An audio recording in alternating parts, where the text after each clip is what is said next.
তারাবির নামাজ নিয়ে অনেক সমস্যা, 8 না 20 একটু বলবেন কি? বিষ্ণু ইসা ইসলাম রমাদান কিংবা রমাদানের বাইরে 11 রাকাতের বেশি পড়তেন না, সেক্ষেত্রে 8 রাকাত পড়তেন তিনি। তারাবি বলেন বা কিয়ামুল লাইল বলেন, যেটাই বলেন, আর বাকি 3 রাকাত ছিল বেতের পড়তেন। পরবর্তীতে উমরে ফারুকের সময়ে উনি সাহাবীদেরকে বিচ্ছিন্ন হয়ে রাত্রিবেলা মসজিদে নামাজ পড়তে দেখে একত্রিত করলেন, তখন থেকে 20 রাকাত চালু হলো। মসজিদে নববীতে, মসজিদুল হারামে আজও 20 রাকাত হয়। আমি আল আজহার ইউনিভার্সিটি থেকে ব্যাচেলর করেছি, সেখানেও 20 রাকাত হয়। তো যেহেতু এটা ইবাদতের মাস, যত বেশি ইবাদত করা যায় ততই ভালো। সাহাবারা 20 রাকাত করেছেন। সাহাবারা তো আমাদের চেয়ে ইসলামকে ভালো বুঝেছেন।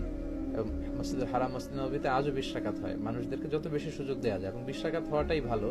ফলে কারো যদি স্বাস্থ্য খারাপ লাগে, সে চলে গেল বা কিছুক্ষণ বিশ্রাম নিয়ে আবার অংশগ্রহণ করলো।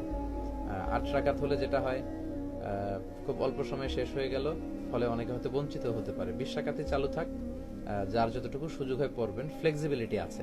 8 রাকাত 20 রাকাত, এখানে আমি বলেছিলাম সম্মানিত ভাইয়েরা, কোয়ান্টিটি ধর্তব্য না, মানে কয় রাকাত এটা বেশি গুরুত্বপূর্ণ না, গুরুত্বপূর্ণ কোয়ালিটি, কত ধীরস্থির ভাবে, কত স্মুথলি আপনি পড়ছেন। আলহামদুলিল্লাহ